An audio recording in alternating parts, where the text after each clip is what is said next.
لازم اخذ بطيخات ابو رعد كلها. والله ابو رعد مليونير ما اريد احسده.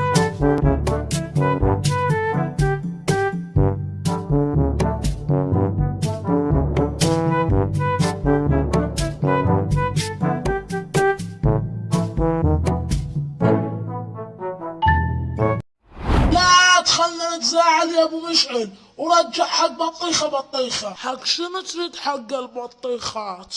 ولدك ذا زارف لك البطيخات، ولد ما وراء الا الخسائر.